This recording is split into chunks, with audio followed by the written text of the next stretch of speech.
I've managed, first try, to draw a sort of a disgruntled looking cyclops. I'm Dan, and I've been designing kitchen gadgets for 40 years. I'm gonna test some cheese gadgets and see if I can find a way to make them better. Maybe a lever that comes out here, stagger these blades. This is how guillotines are designed. These are the products I'm going to test. Rotary cheese grater, Fondoodler cheese gun, Slicer cheese slicer, handheld cheese mill, adjustable grater slicer.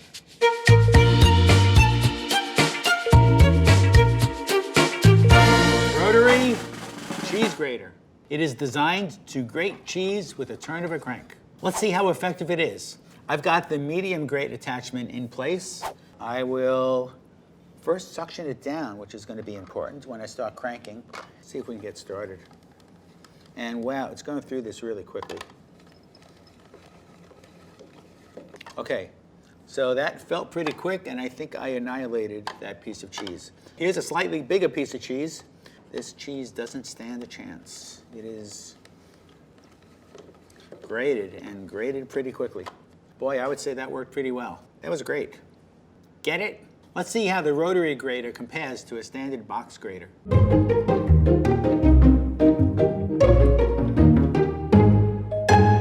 In terms of effectiveness, I would give the rotary cheese grater a 5 out of 5. It's really fast, it gets through the cheese really quickly, it's very consistent. I am loving it.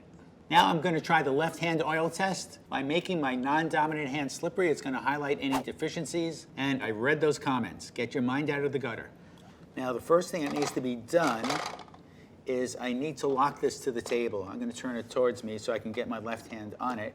You may not be able to see this, but because of the shape and because everything's rounded, my slippery hand is falling off of here. I'm not getting any good grab on this, which means to compensate, I'm really squeezing the hell out of this to hold it steady. With my left hand, I've got to spin the other way, no problem, and this is going through pretty quickly. Let's try it now with the plunger. And yeah, uh-oh, my suction cup let go.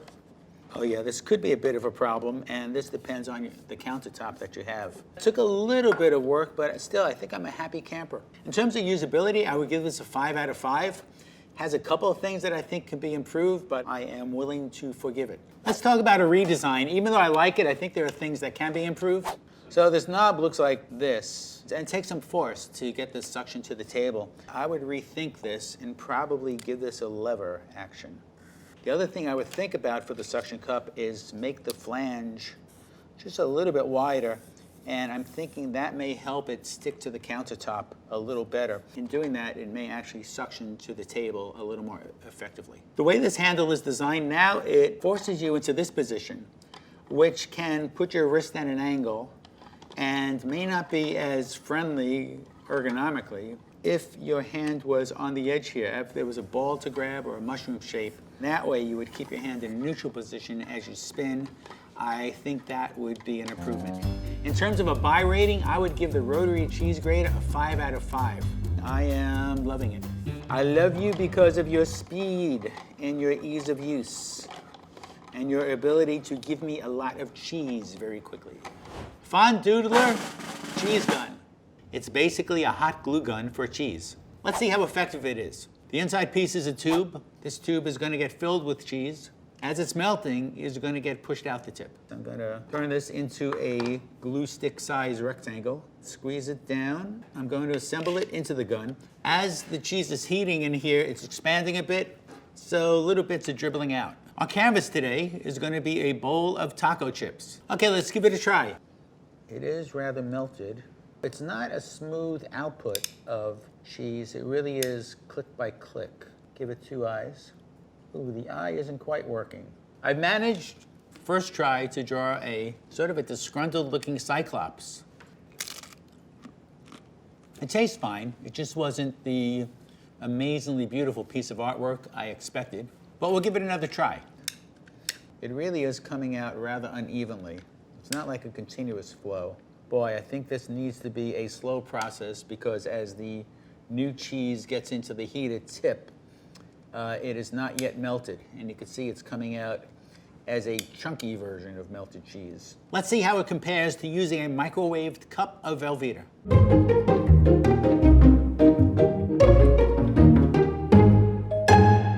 terms of effectiveness on a 1 to 5 scale, I would give this a 1.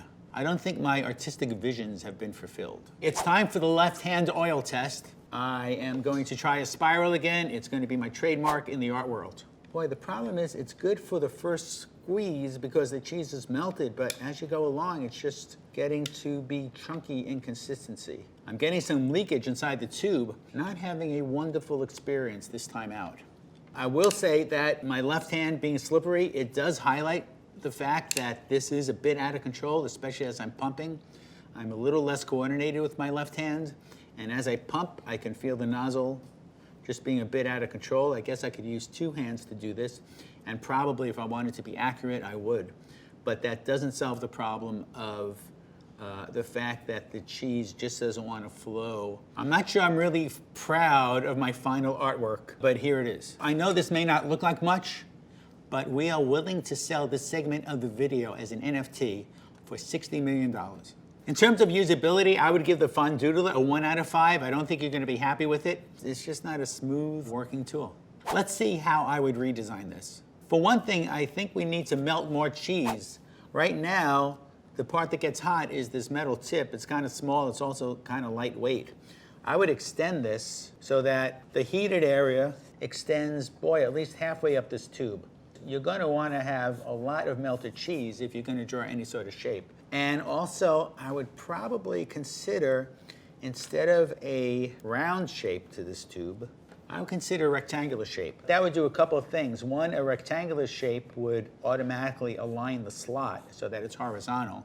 But maybe even more importantly, the flat surface of a rectangle is going to heat up more effectively than a round shape. That being said, this is still a ratchet. Every time I pump, it indexes, which means the cheese is not flowing out continuously, it's flowing out in spurts. I don't have a good way to solve that yet because this is a pretty simple mechanism. What I would do though is consider a couple of shape options for the handle and for the trigger itself. So for the handle, as I'm pumping, I can feel the tip wavering. So it's a little hard to control. Making this back part flat, I think would offer a lot more control. For the trigger itself, the pivot point is, boy, way up here, which means my index finger is not doing as much work as it could. Move the pivot point up here and have the handle be longer so that I can get 3 fingers in here. In terms of a buy rating, I would give the Fondoodler a 1 out of 5. Even if you have any expectations at all, I think you're going to be disappointed.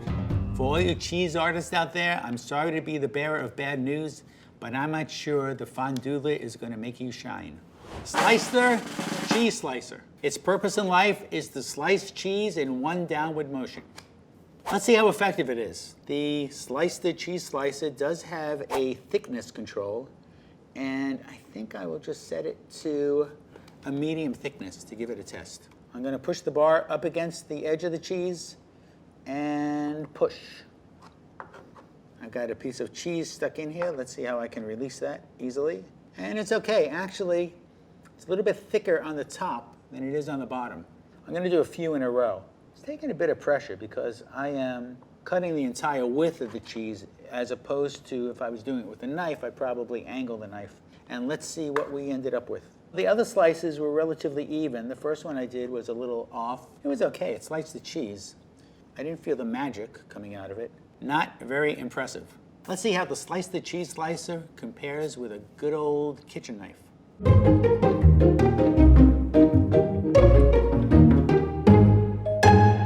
It tastes very evenly sliced.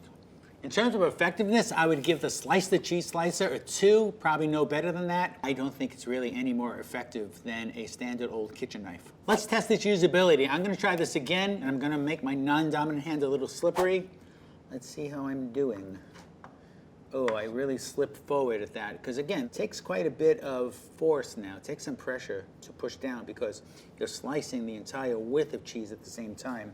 You may not be able to see this, but I really am putting a lot of force into this, especially as I'm into slice 8 or 9 or 10 here. I'm feeling that it is taking more force than a knife would do. I think the issue is to really be effective, you need to keep this vertical, and that is not as easy to do with a whole lot of pressure. It's okay, not loving it. In terms of usability, I would give this a 2 out of 5. It's just going to be too difficult to use for too many people. Let's think about how I would redesign this. It's got some inherent problems. I would see if there's a way to angle the blade this way so that this part starts cutting first. Once this bottoms out, this part will catch up. This is how guillotines are designed, so that's my inspiration. The blade goes across your neck, not just straight down. The blade has these holes in it that's giving it sort of a Swiss cheese look, but the function of that is it keeps the cheese from sticking because there's not as much surface area for the cheese to stick to once that slice is made. There's no good way that I can think of to keep this straight or steady. I would wonder if we actually want this to stay on the ground. I wonder if this would sit stable on the table and the blade would start up here so that it's above that brick of cheese. Some of the improvements we're talking about here remind me of the bagel guillotine gadget that we looked at in the breakfast episode. In terms of a buy rating, I would give this a 2 out of 5. I don't think this is all that it's cut out to be. I know you love dad jokes. Handheld cheese mill. Its purpose in life is to grate cheese using a twisting motion, kind of like a pepper mill. Let's see how effective it is. I have some Parmesan cheese here. I have a bowl of pasta just waiting for some grated cheese. First thing I need to do is load up the mill, put the plunger back in place, and let's give it a go. So it's coming out. It's a little on the slow side, but I think that's because of the way that the cheese was in there. It's really a wedge of cheese, so I'm probably only grating a very thin part of that cheese. And here is, in case you're interested, a shred of plastic, in case you want to add that to your pasta. It is somehow not just grating the cheese, it's grating some of itself. Doesn't sound that good. It sounds a little cheap, but it's doing its job. I usually put a lot of cheese on pasta because I like it, and I would say I would stop right around there. My first impression is that it's a little too plasticky. It doesn't feel like a super high quality product. I have pepper mills that are really nice. This is not that same level. Let's see how the handheld cheese mill compares to a microplane grater.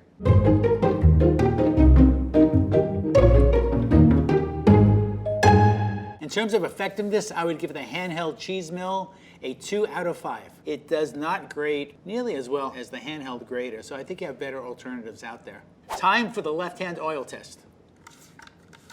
See, it's grating, but not very much with every throw. I feel like I'm doing a lot of movement for not a whole lot of grating. And because of the way it's shaped, I feel like it's going to be doing that a lot. Whoa, it is. I think at this point, I would just grab a more traditional cheese grater. In terms of usability, I would give this a 2 out of 5, just not getting the output that I would want. Let's talk about a redesign. Boy, this has been the case with a lot of products that we see, is that they're just round and smooth, and there is nothing really to keep your hand on it. So I would do something to counteract that. I would add some sort of detents or grooves or indents here or something so that as one hand is spinning, my other hand is pinching it, that I really have something to pinch into. In terms of this top piece, I would consider, boy, more of a crank handle, maybe a lever that comes out here with a ball on it. Pepper mills do this as well, because then what the action would be, once I have a good grip, I can actually go through a rotary motion here. As I was grating the cheese, little bits of plastic were coming out. I can kind of feel a little bit of grinding, but also I could see little shreds of plastic come out. Any improvements you make in terms of usability don't mean much if you're going to be grinding plastic instead of grating cheese. Just make sure that the blades and the plastic don't start interacting with each other. In terms of a buy rating, I would give the handheld cheese mill a 2 out of 5. It's good for people who don't like that much cheese. You look okay, you just need to work harder. Adjustable grater slicer. This is a multi-function tool designed to both slice and grate cheese. Let's see how effective it is. I'm going to start by slicing this block of Monterey Jack cheese. This tool has an adjustment here that would vary the thickness. Let's try in a medium position. I will start at one end, pull across, keep my hand away from the blade, and that worked okay, with the exception that I started to grate some of the cheese as well. Depending on the angle of my hand, I am doing those multi-functions at once. I am grating and slicing at the same time. See if I can prevent that. So I'm going to keep the grating blades high. That prevents it from grating at the same time. I'm going to try this again, but this time using the grater. Something very interesting is happening here, and it's a fault that I actually see with a lot of cheese graters. When the blades are perfectly aligned, what you end up with are grooves in the cheese where you could have used that same action to cut twice as many shreds. If they were offset, this would be a much more effective tool. And as I come across, I am slicing with the first blade, but not with the second row of blades. So it's a lovely cheese pattern maker, but it's a lost opportunity as a cheese grater. There is one other function on this tool. It does have a blade edge on the front, so you can use it to cut slices that way.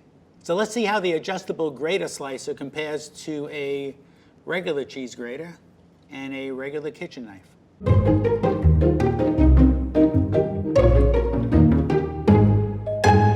In terms of effectiveness, I would give this a 2. The grater is just really unusable. There's no sense buying a multi-function tool if one of the functions is completely useless. It is left-hand oil test time. The control for adjusting the slice is really kind of fuzzy. You got to push and twist at the same time.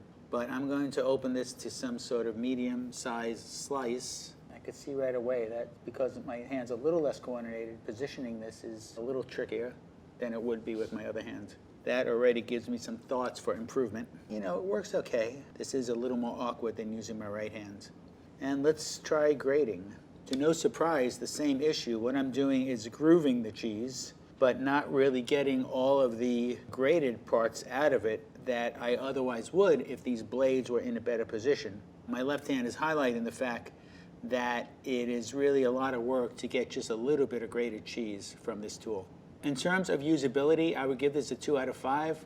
It requires a whole lot of effort for not that much output. Let's think about a redesign, and there are definitely a couple of things that I would do with this puppy. As mentioned, lining up the blades makes no sense. It's kind of like sitting in a stadium and having every seat perfectly lined up. You don't want to do that. You want to stagger the seats. Kind of the same thing here. What you want to do is stagger these blades so that you have as much cutting power as possible. What they have here instead is they have rows and columns. They're not staggered at all. So this blade is going to try to cut the same thing that this blade just cut. That makes no sense. If this was just over even just a little bit, it would start cutting a new row of cheese. The other thing I would look at is trying to make these blades wider as possible. A traditional cheese grater has, curves like that. I would create more of a landing area. What you want to do when you start slicing is have the cheese sit on top of this bar. And the easiest way to do that, or a way to make that easier, is not make this bar so small. Right now the bar looks like this. And what I would do is make that bar look like this. Really extend this, so it's going to be very easy to place the cheese at the proper position. In terms of a buy rating, I would give the adjustable grater slicer a 1 out of 5. If you're going to make a multi-function tool, both functions better work really well. I'm sorry, but I only half love you. Cheese has been around for a very long time. We've been eating it for centuries and centuries. If you're going to come up with a new cheese gadget, it better be good. Even out of these 5, boy, only one of them was stellar in my opinion. There's a lot of things you can do with cheese. You can slice it, you can grate it, you can draw with it. I just wish some of that creativity led to better executions.